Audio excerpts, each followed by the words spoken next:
सिर्फ अपने, अब हमने करना था अपस्ट्रीम एंड डाउनस्ट्रीम। ठीक है। अच्छा, पर्सनली ना जब मैं पढ़ाती थी ना आईएमएस में, तो साथ में टीचर थे, राइट, और उन्होंने ना एक बड़े अच्छे विजुअल वे से, जो मैंने उनसे पढ़ी नहीं थी, शी वाज अ कलीग, तो जब मैंने उनके नोट्स एक बार ऐसी क्लास में जब मैं बैठी, तो she was teaching like this, I I personally like this method very much. मुझे इतना अच्छा लगा ना, तो मैं आज भी जब याद करती हूँ मेथड, तो मैं देखती हूँ कि मैम ने ऐसे किया था, द सेम वे, और समझना भी बहुत आसान है। ठीक है। तो एक स्ट्रीम है, स्ट्रीम जैसे झरना ले लो, right, it's going like this. आपकी बोट है, यू आर गोइंग अप, तो ये क्या हो जाएगा, अपस्ट्रीम। ऐसे ही ये स्ट्रीम है, आपकी बोट यहाँ है, now you are going down. समझ में आ गया।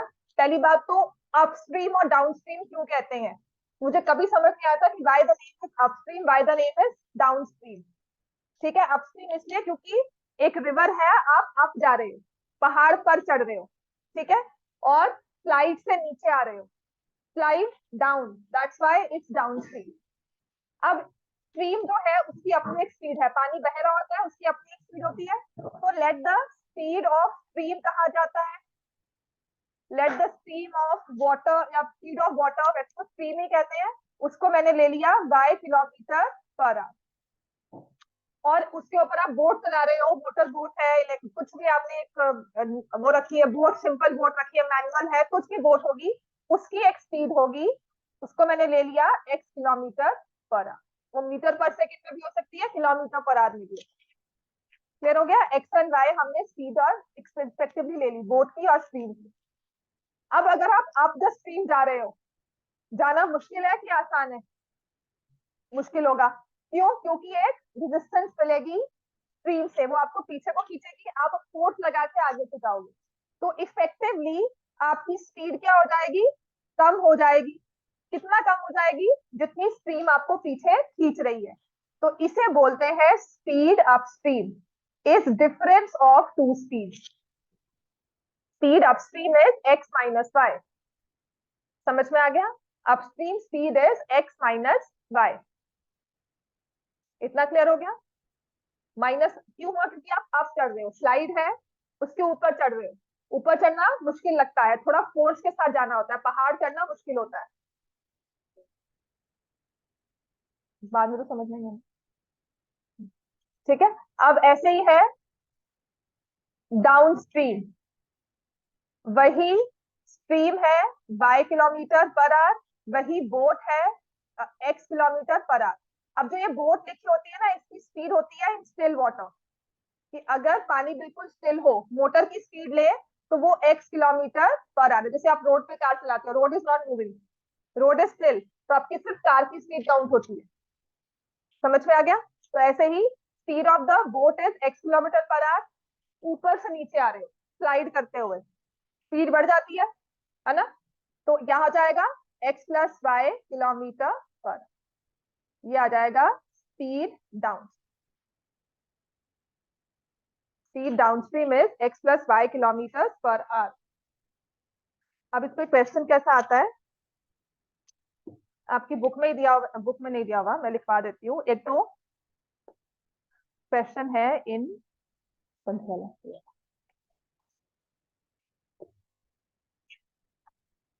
Quadratic equation.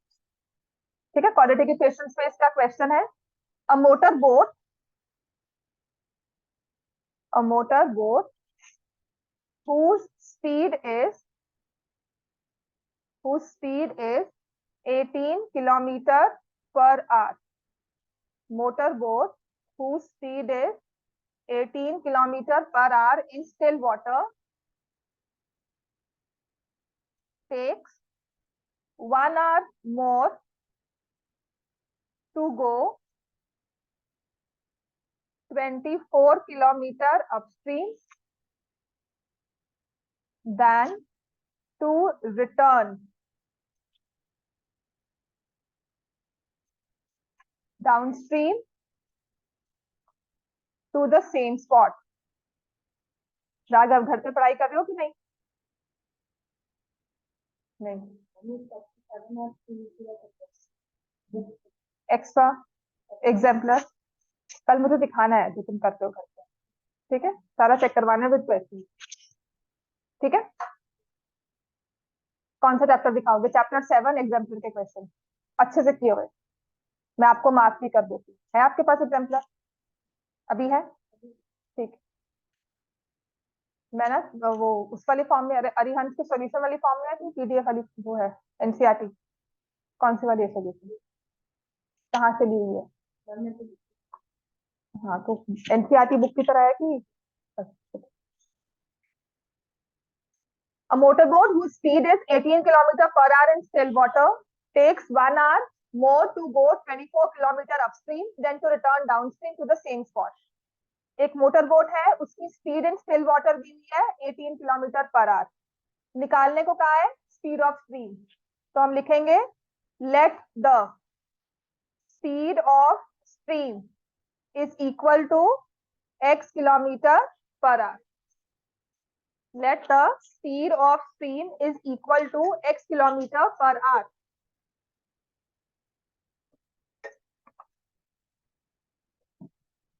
Speed of stream is x kilometer per hour. Speed of boat क्या है? 18 kilometer per hour. Speed of boat is 18 kilometer per hour. Upstream downstream में ना फिर इसके बाद हमेशा क्या निकालोगे? What is speed upstream?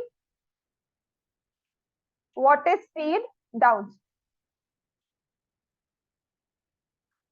Upstream की स्पीड क्या होगी?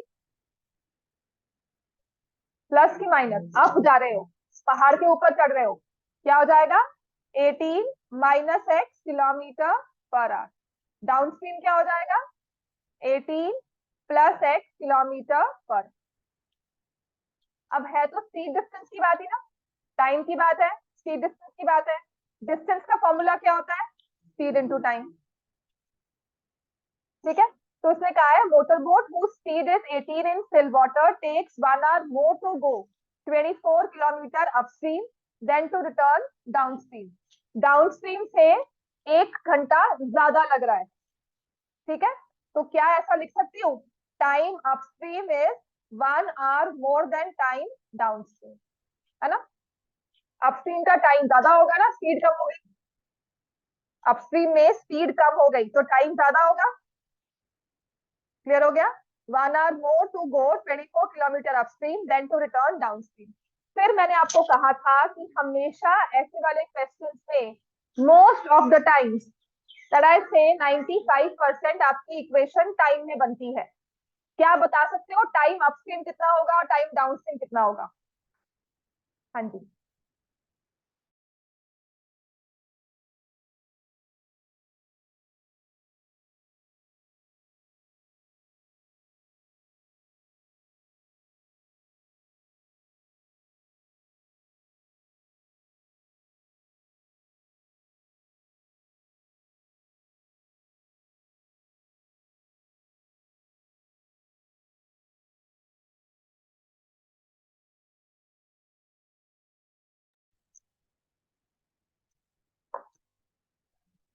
अच्छा, टाइम अपस्ट्रीम कितना लगेगा? देखो स्पीड कितनी है अपस्ट्रीम? 18 minus x. अच्छा, डिस्टेंस कितना दिया? ठीक है ना। अगर इस क्वेश्चन में कभी कुछ ना समझ में आए ना, हमेशा सोचना इक्वेशन को टाइम में फॉर्म कर ली, सॉरी, हमेशा सोच लेना कि हम लोग टाइम में इक्वेशन टाइम निकाल लें हर एक केस का, ठीक है ना। जैसे एक्सप्रेस ट्रेन और पैसेंजर ट्रेन चल रही है तो टाइम फाइंड कर लो, उसने एक ट्रेन ने कितना टाइम लिया, दूसरी वाली ट्रेन ने कितना टाइम लिया, उसी के हिसाब से, राइट। तो हमारे पास आ जाएगा time upstream 24/18 minus x. Next is time downstream 24/18 plus x. अब आपने इक्वेशन फॉर्म की हुई है ऐसे, time upstream is 1 hour more than time downstream, और ये आवर्स में टाइम है, किलोमीटर को किलोमीटर पर आवर से डिवाइड कर रहे हो, ठीक है। तो हमारी इक्वेशन हो जाएगी 24/18 माइनस एक्स 1 प्लस 24/18 प्लस। इतना क्लियर हो गया बच्चों? अब ये तो सॉल्व करना आता है हमें, ये तो मैंने आपको इक्वेशन काफी अच्छी तरह से सॉल्व करनी नहीं सिखाई। ठीक है, अब इसके बाद एक और इम्पोर्टेंट क्वेश्चन क्वाड्रेटिक का, जो हो सकता है आपके इस वाले पेपर में आ जाए। हो गया ये वाला, कर लोगे आप लोग, बाद में कर लेना, मतलब एक ही करवाऊंगी। ठीक है, नेक्स्ट वाला क्वेश्चन, ये स्टेटमेंट आपने सॉल्व करनी है, equation for x and the other variable.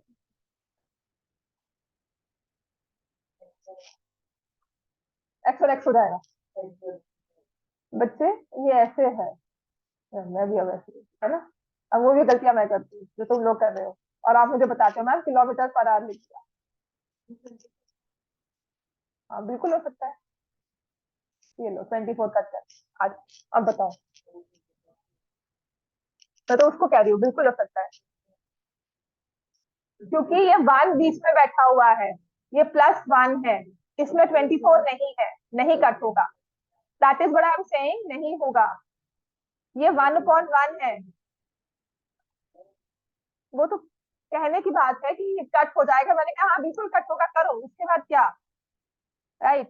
और फिर अगर आप सॉल्व कर रहे हो तो 24/18 -x -24/18 + x is equal to 1/1। फिर यहाँ पे एलसीएम लोगे। इसी चीज के लिए मैं कहती हूँ घर पे प्रैक्टिस करो, क्योंकि ये वहां पे गलतियां करोगे तभी आंसर जब नहीं आएगा तो पूछोगे आंसर क्यों नहीं आया। This is what you need practice for, to understand कि 24 कट नहीं होता, टू देन अंडरस्टैंड कि 18 नहीं कट होता, और उसके बाद भी ये समझना कि -x + x भी नहीं कट होता। पहली बात तो -x एक साइड पे है, +x दूसरी साइड पे है, वैसे ही कभी कट नहीं होगा। दोनों के साइन सेम होंगे, left hand side right hand side में, तब कट होता है। फंडामेंटली पहली चीज तो यही गलत कर रहे हैं।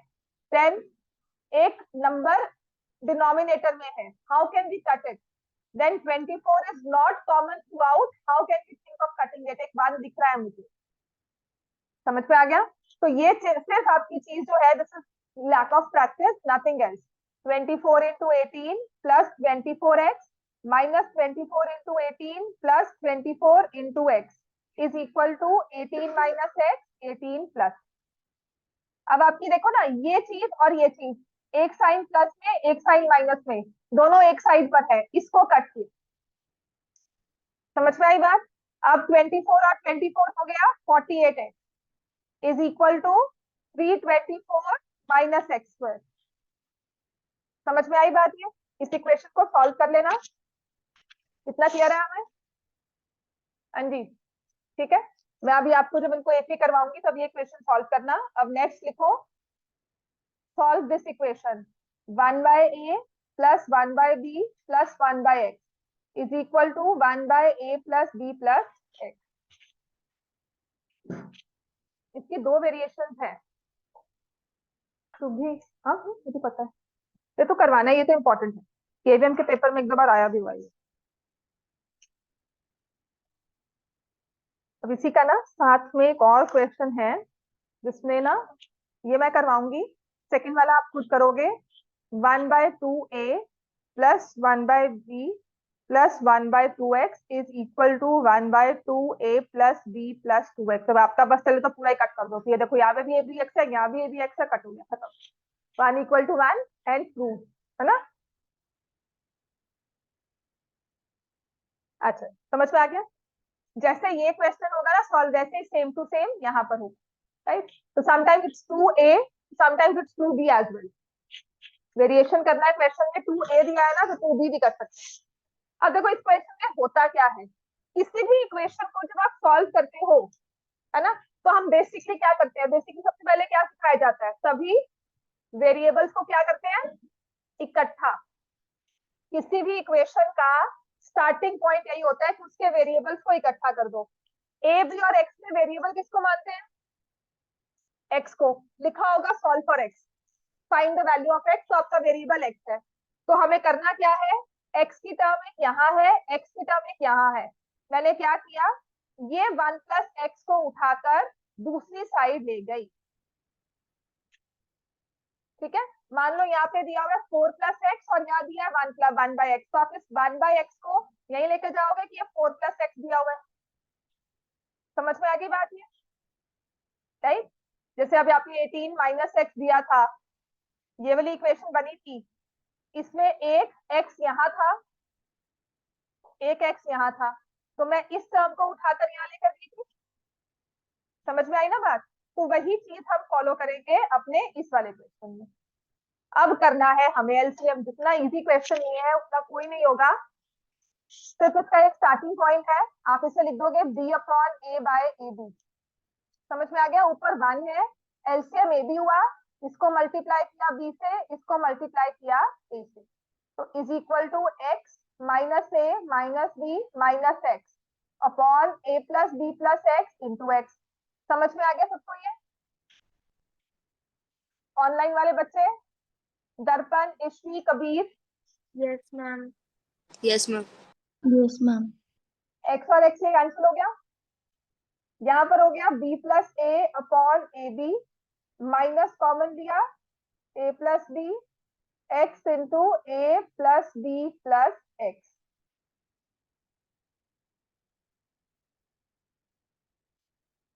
समझ में आ गया? ये b प्लस ए है, ये माइनस ए प्लस बी है, तो ये b प्लस ए और ये माइनस खत्म हो गया, -1 रह गया यहाँ पे। समझ में आ गया? यहाँ 3 दिया हुआ है, या -3 दिया हुआ है, 3 और -3 को -1 कर देते हो ना, वही चीज किया हमने यहाँ। अब इसको कर देंगे, मतलब ये बन गया 1 upon a b is equal to -1 upon a x plus b x plus x square. इस एक्स को अंदर मल्टीप्लाई कर दिया, आप करो क्रॉस मल्टीप्लाई। ये क्वेश्चन सच में कोई फैक्टराइज, कोई डी कुछ नहीं निकालना, सिर्फ टर्म्स को आपको ध्यान से सब्ट्रैक्ट ऐड करना है, एलसीएम ठीक से लेना है, कैंसिल ठीक से करना है। ये बन जाएगा a x plus b x plus x square is equal to minus a B.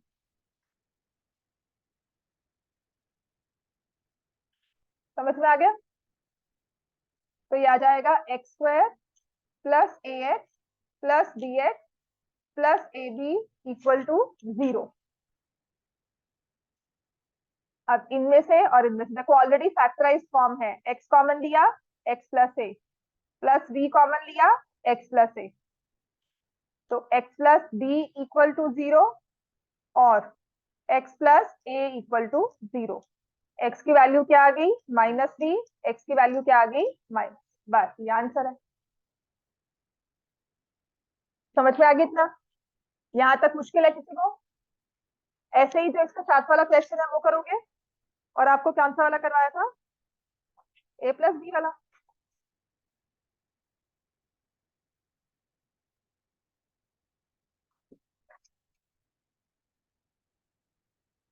अगर उसको नहीं भी करते ना ए बी से, तब भी सॉल्व होता है, तो थोड़ा लंबा हो जाता है। जब आप ए प्लस बी नहीं लेते ना इधर साइड पे, तब भी हो जाता है। मैंने किया हुआ है सॉल्व, ठीक है, मैं करवा दूंगी, और अभी फिलहाल के लिए करवाऊं। चलो ये, चलो ये प्रोजेक्ट लेकर करो, अब तक आप इस पर भी टाइम लगाओगे। ये वाला क्वेश्चन करोगे इसके बाद, ये वाला, ठीक है, दिस वन इम्पोर्टेंट, ये वाला कर लो। जैसे सेम है ना वैसा ही, बिल्कुल सेम टू सेम है क्वेश्चन। और उसके बाद ये करना है a upon a x minus 1 plus b upon b x minus 1 is equal to a. ये 2 क्वेश्चन हैं।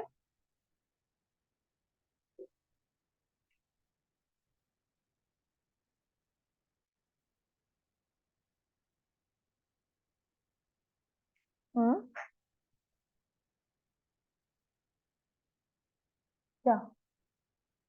हाँ दिखा दूँ आपका, एक मिनट, इसके बाद तुम्हारा एपी करवा, ठीक है वाला। अब ठीक है,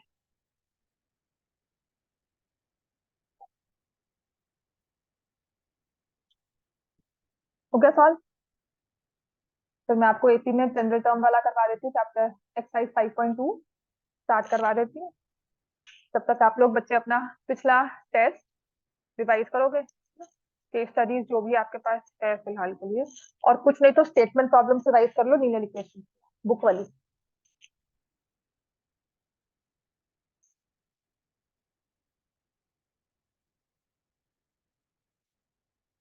आज 10th का रिजल्ट आना था ना, तो पता लगे।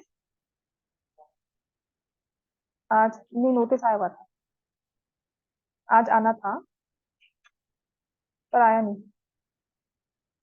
लिखा हुआ है notification declaration will be declared on 11th। CBSE का ही नोटिस था, will be declared on 11th but not yet declared.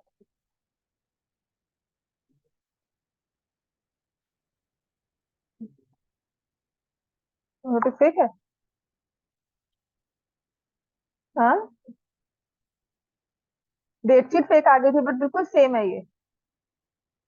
मतलब वो लिखा हुआ है साइन भी डायरेक्टर के सेम है। और इतना ज्यादा मतलब हो चुका है। जोसेफ इमानुअल है, कोई डायरेक्टर है सीबीएसई का, तो वो पता है उसका। तो जोसेफ इमानुअल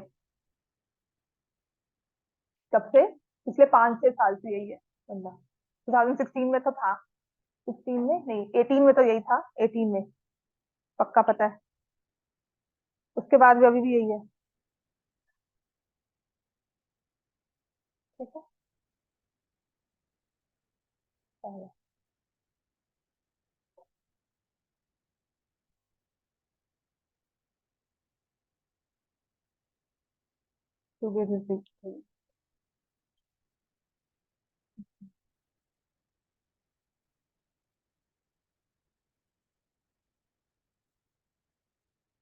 में से पहले पहले आए। चलो ये क्वेश्चन करोगे आप लोग, ठीक है। Plus the ones share in the group, group में जो भी वर्कशीट शेयर है वो कर लो। आपकी असाइनमेंट शेयर है वो कर लेना, लीनियर इक्वेशंस की। पॉलिनोमियल्स के टेस्ट वगैरह जो भी करवाए हैं वो क्वेश्चन रिवाइज कर लो। अगर वो ही कर लेते हो ना, केस स्टडी उन क्वेश्चन में से ही आएगी, केस स्टडी कोई अलग क्वेश्चन नहीं होने वाला। ठीक है ना, केस स्टडी में वही सब क्वेश्चन होंगे जो मैंने आपको क्लास में करवाए हैं। लक्षित, आहिल, लव्या, गौतम नहीं आया, शुभी, शुभी और मान्या क्यों नहीं आ रहे?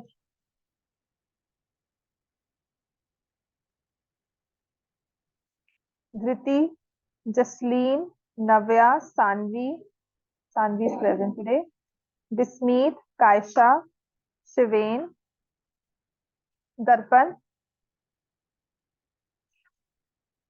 कल है कल, Kabir is online, Reyansh, Aarush, Geetansh, Aarav, Ishvi online, Sukhmeet नहीं आया, सिंजन, गुरलीन नहीं आई है। और इनका कल पेपर है ना, गुरलीन का परसों। चलो बच्चों, अब मुझे इनको एपी करवाने दो, अपनी रिवीजन करो आप। ठीक है, पढ़ लो बैठकर, और मैं इन बिटवीन काम चेक करूंगी क्या किया है।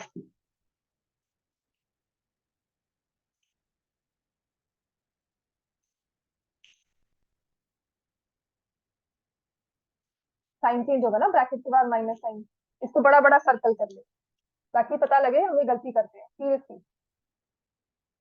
हाइलाइटर लेकर आया था, अच्छी बात है बच्चे, ये हाइलाइटर लेके आ, रेड पेन लेके आ और उसको मार्क करो अपनी पेपर में।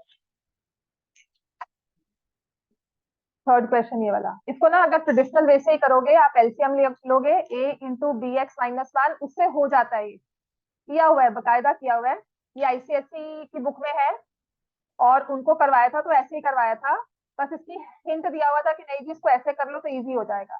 ये लंबा मेथड है और कुछ नहीं, ये बहुत लंबा मेथड है, आराम से इससे हो जाता है, बट दिस इज लेंथी। ठीक है, तो अभी मत करना इसको, इसको अभी मत करना, फिलहाल छोड़ दो इसको। ये मैं ही करवाऊंगी क्लास में, हाँ इस पर टाइम मत लगाओ, मैं ही करवाऊंगी। लिखवाया है सिर्फ इसलिए कि अगर किसी को घर पे आराम से कुछ अगर रिविजन में हमें करना है कि just that we want to solve it, तो कर लेना, लंबे मेथड से ही चाहे करना। ठीक है, बट अभी के लिए ना अपनी पॉलिनोमियल्स चैप्टर 1 और चैप्टर 3, चैप्टर 4 अपनी बुक एनसीईआरटी ही रिवाइज करके जो भी डाउट्स है आप मुझसे पूछ लो, इट्स वेरी इंपॉर्टेंट। अपने केस स्टडीज वगैरह सब यही होंगे, समझ में आई बात?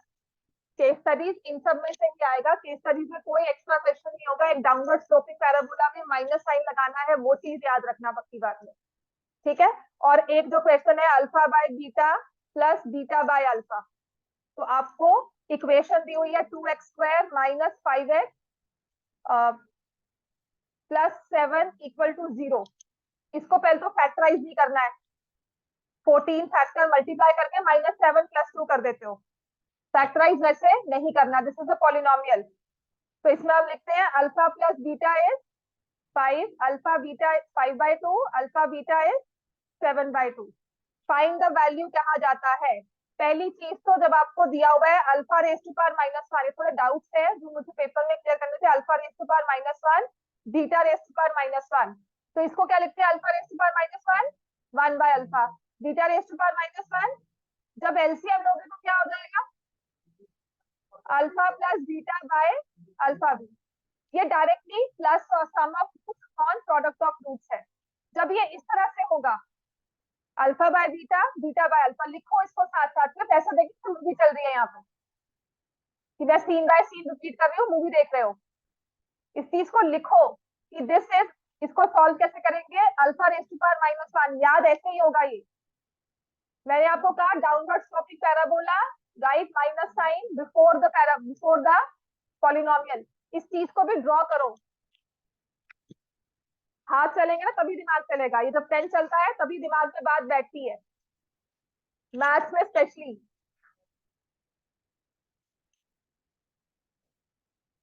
ठीक है, मैथ्स में तभी याद रहता है जब हम उसको सॉल्व करते हैं, तभी विजुअल्स क्रिएट होते हैं माइंड के लिए।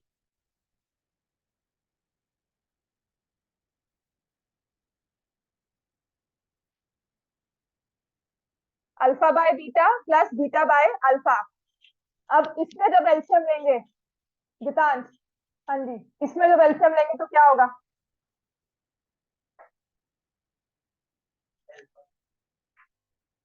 इसमें भी हाँ, वही तो दिखाना है। अल्फा बीटा लिया हमने एलसीएम में, यहाँ पे बीटा है, अल्फा से मल्टीप्लाई होगा तो ऊपर क्या बन जाएगा?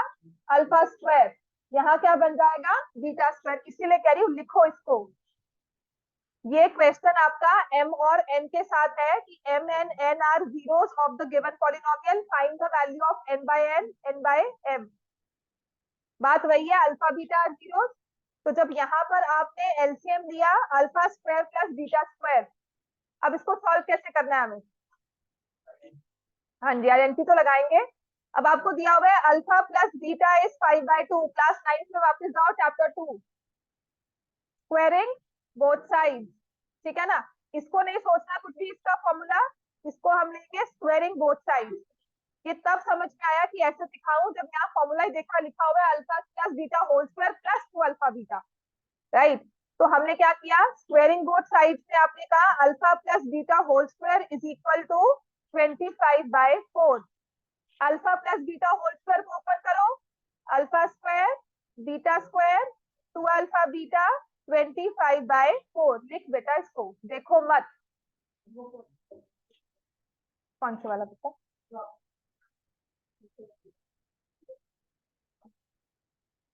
कौन से वाला?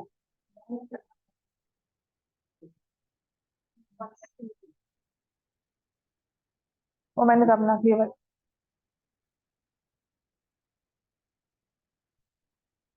ये मैंने अपना कर दिया, सब कर दिया होगा। सबकी बात है, करवा देती हूँ, लिखवा देती हूँ उसका। तब तक ये वाला करो। ये चैप्टर आना है तुम्हें पेपर में कि नहीं आना? ये वाला पॉलिनोमियल्स। हाँ हाँ। तो अब आपने क्या करना है? Alpha square plus beta square. Alpha beta की वैल्यू क्या है? 7/2, 25/4। 2 and 2 कट हो गया, तो alpha square plus beta square is equal to 25/4 minus 7। ठीक है, 25 माइनस 28/4 माइनस 3/4। समझ में आ गया? तो अल्फा स्क्वायर बीटा स्क्वायर की वैल्यू क्या आ गई? -3/4। अल्फा बीटा कितना है? 7/2। तो अब ये फॉर्मेट क्या है? -3/4 अपॉन का मतलब है डिवाइडेड बाय 7/2। समझ में आ गया? Divided by 7/2। ये टर्म इससे डिवाइड हो रही है।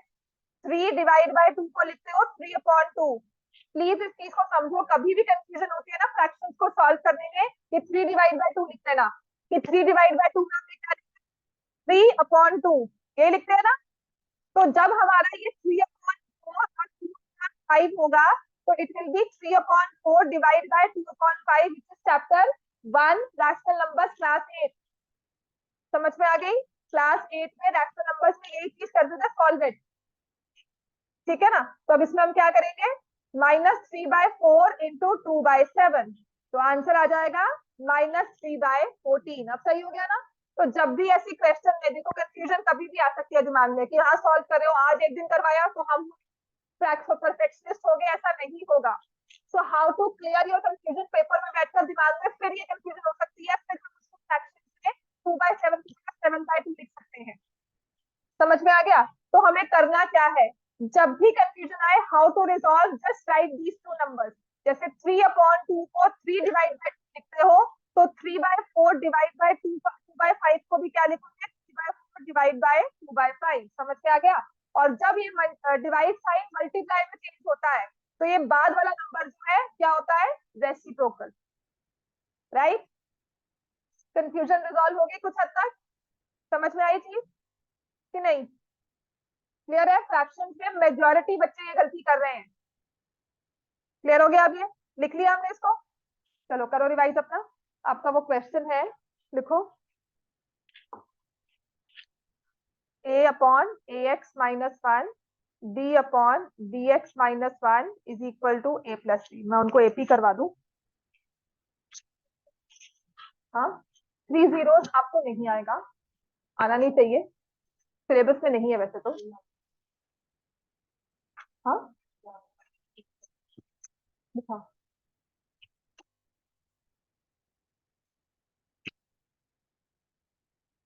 What will be the expression of the polynomial. तो इसकी 3 जीरोस लिखनी है ना। चलो, हाँ, -3 -1 और 2 है ना। हाँ, मुझे लगा मेरी आंखें खराब है। -3, सच में कुछ नहीं दिख रहा है, ब्लर इतना हुआ। -3 -1 एंड 2, ये भी आवा ना। कभी भी अगर सिर्फ सम और प्रोडक्ट तो निकाल नहीं सकते, तुम x² -3x+2 को फैक्टराइज करते हो। कैसे, x-2 x-1, जीरोस क्या बताते हो, 2 और 1, है ना। एंड में आकर ये 2 और 1 अगर जीरोस है, कहना इसे इस तरह से कर लो, x-2 को मल्टीप्लाई करो और आ जा। ये ले, 2 और 1 जीरोस है ना।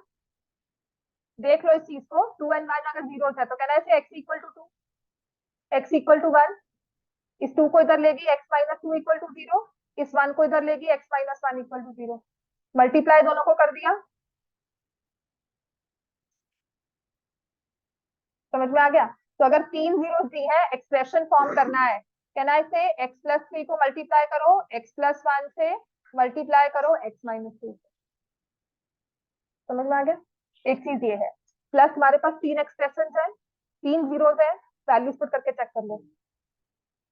आपके पास 4 ऑप्शन दिए हुए है ना, वैल्यू पुट कर लो। अनदर वे ये हो गया, एक वे ये हो गया। ठीक है। अब आपको क्लियर होगा, मैं आपको कहती थी इक्वेशंस के थ्रू, फॉर्मूला के थ्रू जीरोस या रूट फाइंड कर लो, उसके बाद आपने एक्सप्रेशन बना लिया तो ये बन जाएगा। समझ में आ गई बात में। चलो आ जाओ बच्चों दोनों सामने।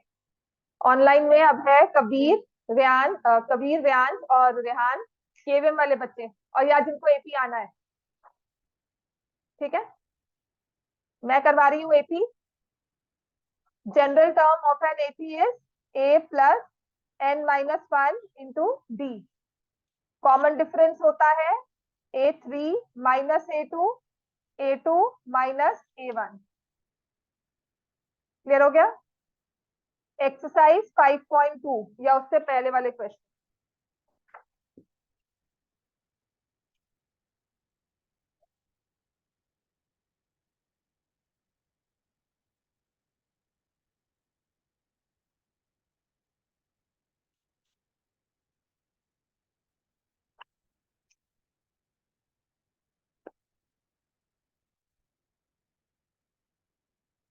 5.2 से पहले है अपने पास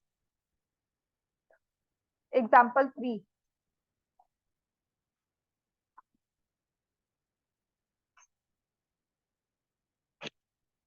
find the 10th term of the AP.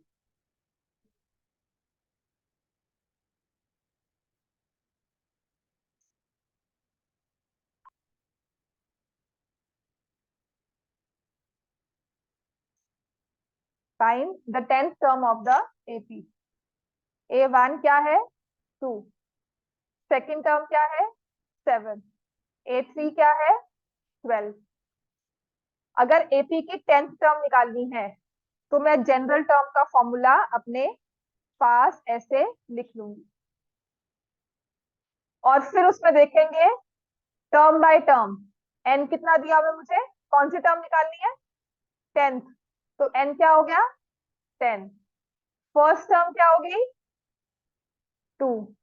Common difference के लिए 7 माइनस 2 करेंगे 5। ठीक है, और एन तो मुझे 10 दिया ही हुआ है, तो अब मैं लिखूंगी a n is equal to a plus n minus 1 d. तो ए एन कितना है वो तो निकालना है। ठीक है, एन की जगह I write 10 over here. A 10 is equal to 2 plus 10 minus 1, common difference is 5। A 10 is 2 plus 9 5 जा 45, 47। क्लियर हो गया इतना।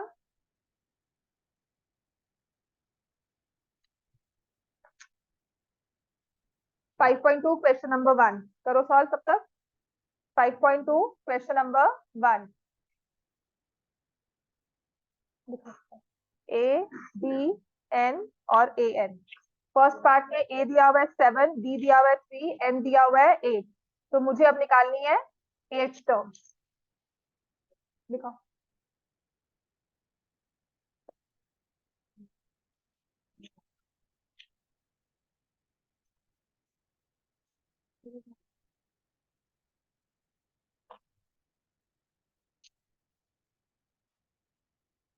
कौन सा क्वेश्चन बेटा,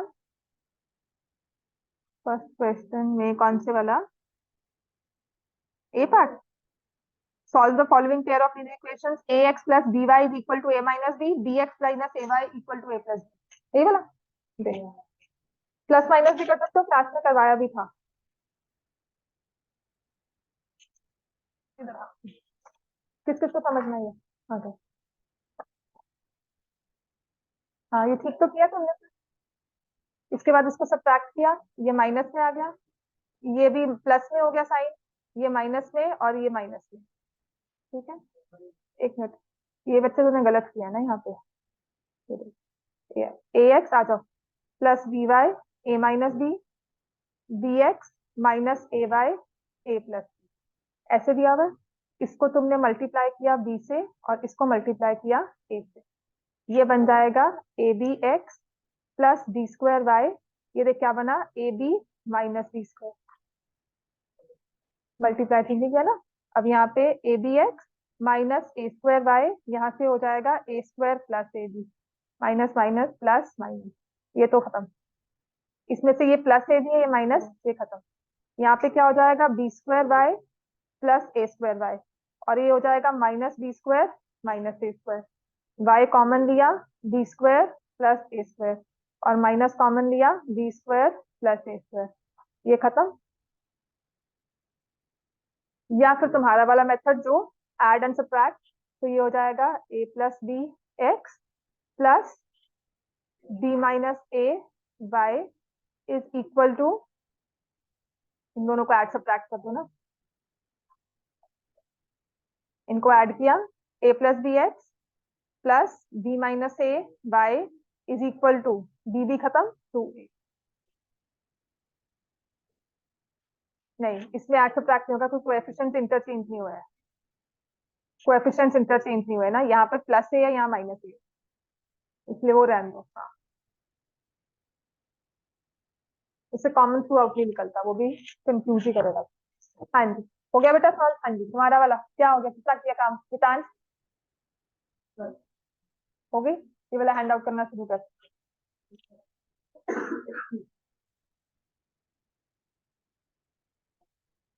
हाँ, क्या किया इसमें,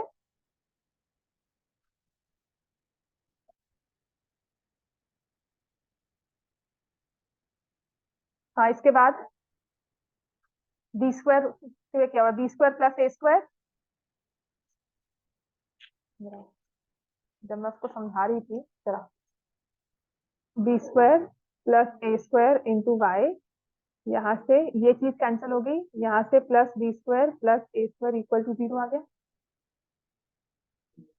इसको कॉमन ले लिया,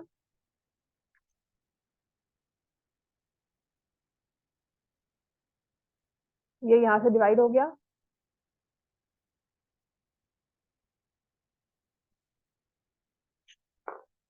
हाँ जी, फर्स्ट क्वेश्चन बच्चों हो गया। फर्स्ट क्वेश्चन समझ में आ गया। कबीर आपको समझ में आ गया है। दर्पण आप क्या रिवाइज कर रहे हो? Yes Ishvi, ma'am. दर्पण क्या कर रहे हो? मैम एनसीईआरटी रिवाइज कर रही हूँ।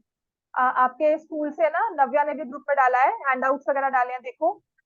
वो मिली यस। हुई है असाइनमेंट आपको? नो मैम, हम हमें क्लास में नहीं मिली। हाँ, पर वो ग्रुप में है, वो सॉल्व कर लो। Okay ma'am. ईशवी आप भी, यस मैम। तुम भी असाइनमेंट जो स्कूल से आई हुई है वही कर लो सॉल्व। मैम मैं और अपने स्कूल में भी कर रही हूँ। अपनी स्कूल वाली कर लो, वो चलो वो कर लो। एंड कबीर, फर्स्ट क्वेश्चन 80 का हो गया बेटा तुमसे। Yes ma'am. समझ में आ गया ना फर्स्ट क्वेश्चन? आपको यस फर्स्ट टर्म मैम। यहाँ -18, डी दिया नहीं हुआ, ये 10 और ये 0। देखो फॉर्मूला तुम्हारा टर्म वाला ही चलेगा हमेशा। ए एन यहाँ लिख दोगे 0, ए की वैल्यू दी हुई है -18, एन दिया हुआ है 10, और कॉमन डिफरेंस मुझे निकालना है। रेहान हो गए क्वेश्चन सॉल्व के लिए? First first question fourth part पे हो? पक्का बता, समझ में आ गया ना? मैं स्पीड अप से करवा रही हूँ ताकि आप थोड़ा सा इसको ना सम वाले क्वेश्चन को भी कर लो, प्लस जो इंपॉर्टेंट वाले हैं वो मैं करवा दूंगी क्लास के लिए। इसका सेकंड क्वेश्चन भी देखो, थर्ड फोर्थ, थर्ड वाला भी इंपॉर्टेंट है। थर्ड वाले में ना एक दो क्वेश्चन है जो आते हैं।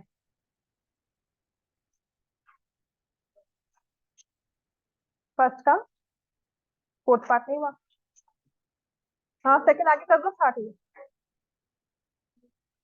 आप ना अभी सिर्फ ये सोचो कि जो नहीं सॉल्व हो रहा, अगर मैं अपनी स्पीड पे चलूंगी ना, क्योंकि छोटा मोटा करवाकर मुझे ही नहीं होता कि मैंने कब पढ़ाया है, और ये तो मुझे करवाना ही है एंड में सबको, तो उसमें डिटेल में एक एक चीज समझा के करवाऊंगी। अभी आप ये सोचो क्या समझ नहीं आया इसमें। कबीर यू ऑल्सो इतना बता देना बच्चे, क्या समझ नहीं आया। ओके। लास्ट ईयर 10th का बच्चा था, डीएवी का, जिसका एक्सीडेंट हुआ था और उसका भी पैर टूटा था। हाँ, तो वो भी काफी टाइम नहीं आया था, लास्ट के डेज में था। और साकेत था सामने, उसके हाथ में फ्रैक्चर हुआ था। दिसंबर टेस्ट उसने नहीं लिखा, तो एवरीबॉडी वाज सेइंग उस क्लास में मतलब बड़ा लकी है, नहीं लिख रहा नहीं लिख रहा। मैं कहा उसकी प्रैक्टिस नहीं हो रही, दिसंबर का टाइम है, मैथ्स प्रैक्टिस नहीं कर रहा, ओरली मैथ सॉल्व कर रहा है, बहुत पीछे हो जाएगा। अभी तो आएंगे रिजल्ट, उनके नंबर कहाँ है? तू अपने नंबर के बारे में चिंता कर, सच में कह रही हूँ। दुनिया भर की चिंता में अपने नंबर भूल जाते हो। मैं इसलिए कह रही हूँ, आप लोग कहते हो मैम बड़ा लकी है ये, मुझे ना आपके फ्रेंड भी कहेगा अच्छा मैम पेपर नहीं लिखना, बड़ा आराम से बैठा हुआ था वहां पे, तो बड़ा लकी है। मैंने कहा लकी नहीं है, तुम लोग तो प्रैक्टिस कर रहे हो, वो ऐसी शक्ल देख रहा है सबकी।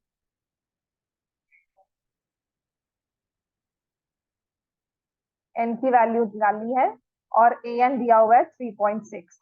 ए एन का फॉर्मूला क्या होता है? A plus n minus one into d. तो यहाँ पर मुझे दिया हुआ है this is 3.6 minus 18.1, n minus one, d दिया हुआ है 2.5। ठीक है, अब इसको मैं कर लेती हूँ। 3.6 प्लस 18.9, यहाँ ले आई माइनस वाली टर्म, यहाँ से n माइनस वन 2.5, इसको प्लस किया तो कितना हो जाएगा 22.5। डिवाइड कर देंगे 2.5 के साथ, ये वाला 2.5 यहाँ डिवाइड में आ गया। इन दोनों को सब सॉल्व करेंगे तो आ जाएगा 9। n माइनस वन किसके इक्वल है? 9। n किसके इक्वल है?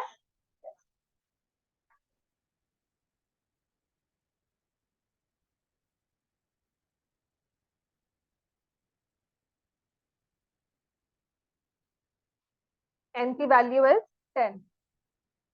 क्वेश्चन नंबर 2,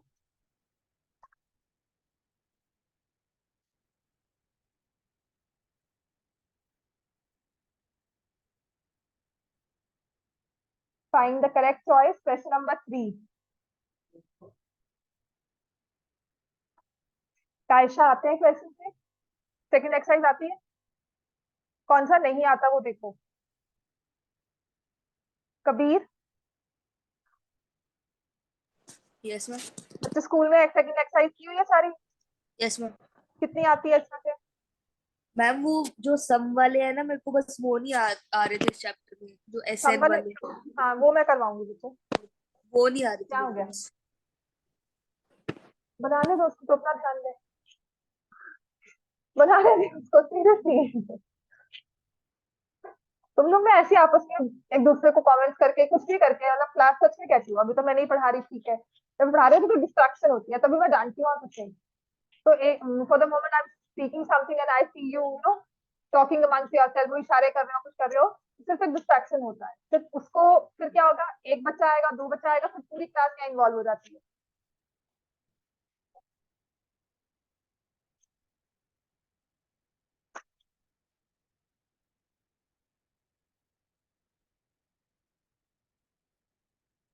हाँ जी, इसके बाद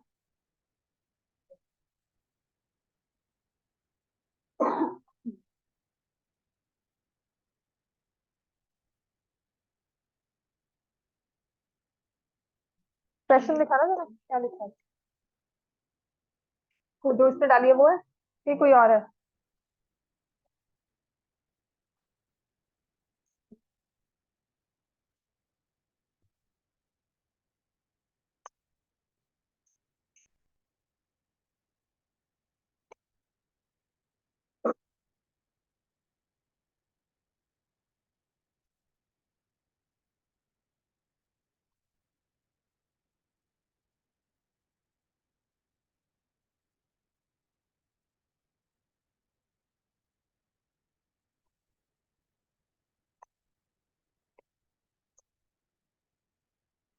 तो ये क्वेश्चन ना होगा कैसे, इधर आ। इसमें कोशिश हमारी हमेशा ये होती है, तुम इसको x को मल्टीप्लाई करके अपना काम आसान नहीं कर रहे। तुम का x का कोएफिशिएंट है a प्लस 2b, तुम्हें दिया हुआ है 2x प्लस 3y, 2 + 3 × x, तुम कह रहे हो उसको लिख लो 2x plus 3y, why not take it as 5x। यहाँ पर वो इकट्ठा करके दिया हुआ है, तुम्हें x को एलिमिनेट करना है। x, इस वाले x के पास है a प्लस 2b, इस वाले के पास क्या है a माइनस 2b, तो इसको a माइनस 2b चाहिए, इसको a प्लस 2b चाहिए। ये मल्टीप्लाई होगा a माइनस 2b से, ये मल्टीप्लाई होगा a प्लस 2b से, ये बन जाएगा a² minus 4b² into x plus 2a minus b, a minus 2b into Y, a² minus 2ab minus b² into वो a माइनस 2b। बहुत लंबा क्वेश्चन है ये आ जाएगा a² 4 minus 4b² into x² two plus 2a plus b, a plus 2b by 3a plus 2b। समझ में आया? अब इसको माइनस करेंगे, ठीक है, ये खत्म। अब ये 2a minus b, a minus 2b। लगे रहो इस क्वेश्चन में, कहा सोच कर मैम ने तुम्हें क्वेश्चन, ये सेकंड वाला क्वेश्चन सॉल्व करवाया कभी?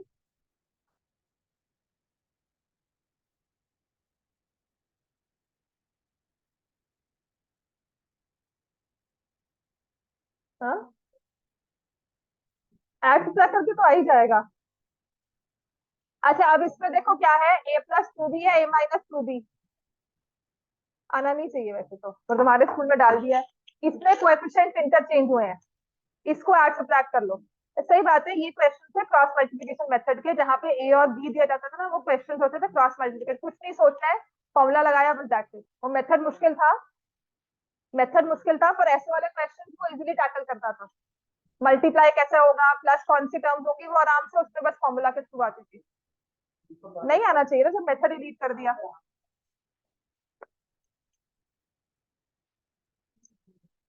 हमारे सर कहते हैं हाफ ऑफ व्हाट आई से is meaningless, but still I से इट, ताकि आधा तो पहुंच जाए, है ना? और वो आधा भी नहीं पहुंचता तुम्हारे वो पूरे के चक्कर में। हाँ जी, आपको अब बताते हैं। नहीं, this is very famous quote, मैं ऐसे नहीं बोल रही हूँ, very famous quote by a very philosopher कह लो या कुछ भी कह लो, बड़ा अच्छा कोट है। हाफ ऑफ व्हाट आई से is meaningless, but I still say it so that the other half may reach you. पर आपके पास तो अदर हाफ भी पहुंचता नहीं है। ये वाला क्वेश्चन थर्ड का फर्स्ट पार्ट जो है ना बच्चे, बहुत इंपॉर्टेंट है एपी में। ये आता है A B C, these terms are in AP, so find the relation between A and B. ठीक है, या कहा जाता है कि 2x and 26 are in AP, find the value of x। तो इसमें हम क्या करते हैं कि ये मिडिल वाली टर्म को x ले लिया, x minus 2 is equal to 26 minus x। तो 2x is equal to 28, x is equal to 40। ये आपकी मिडिल टर्म निकली है, फर्स्ट टर्म नहीं निकली। समझ में आ गई?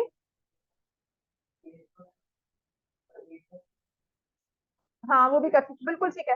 वही कर रहे हो तो ठीक है, ये ओरली हो जाता है अदरवाइज। हाँ बिल्कुल सेम आएगा, b minus A is equal to C minus D. तो कंडीशन क्या होती है, 2b is equal to a plus. समझ में आ गया?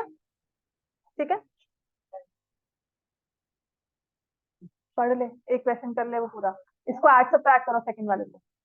इसमें होगा add the coefficient subtract the coefficient. कर लो रिवाइज, सच में कह रही हूँ, ये कर लोगे समझ में आ जाएगा ना। अगर बाई चांस पेपर में, आपके पेपर्स में टर्म एग्जाम्स में अगर क्वेश्चन आता तो कर लोगे।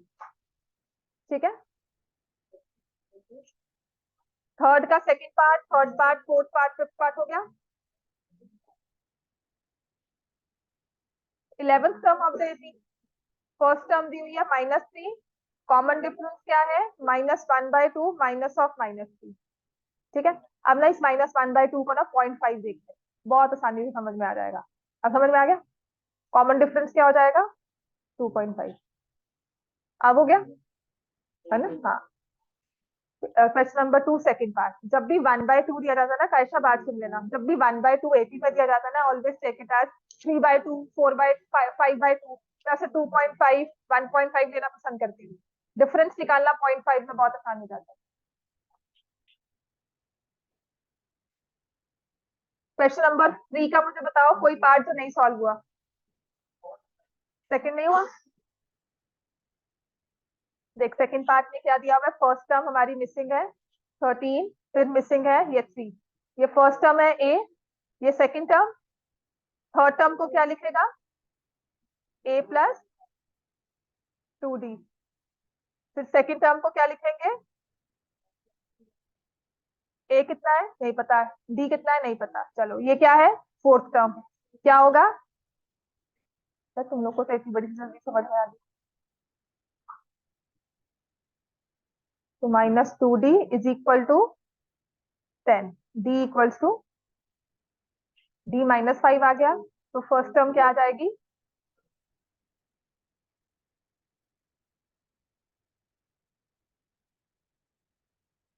ठीक है।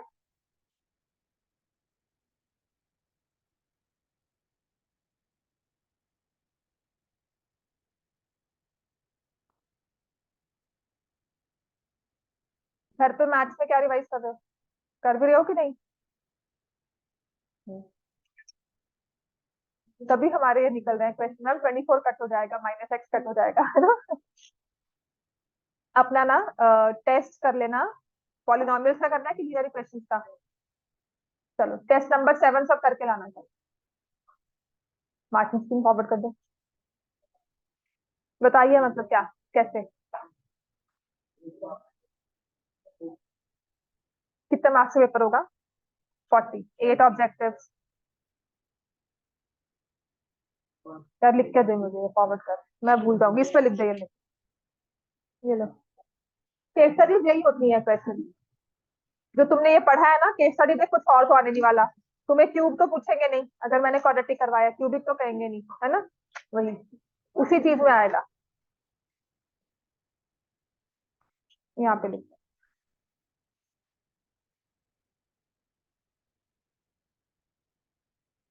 केस स्टडीज पेपर से पहले करवाऊंगी, इसमें लिख दो, कॉन्वेंट पेपर करके जितना मार्क्स। चलो जाओ बाकी देखो, ठीक है।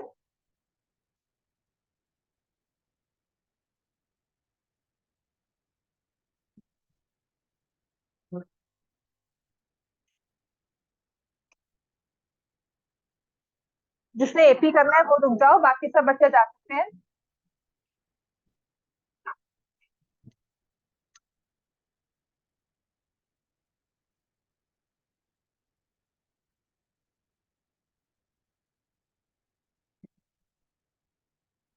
चलो क्वेश्चन नंबर 3 के सारे पार्ट हो गए बेटा, यो कामयाब।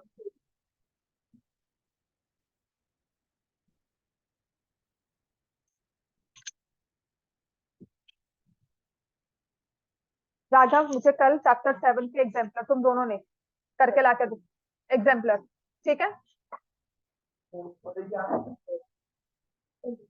फिर जब भी, ठीक है ना, एग्जाम्पलर करके लाना, मैं चेक करूंगी कल। होमवर्क करके लाना है, मम्मी से कंप्लेंट आती है तुम्हारी कि नहीं कर रहे हो, कुछ भी बैच नहीं पड़ता है और दिखता है, तभी हम ये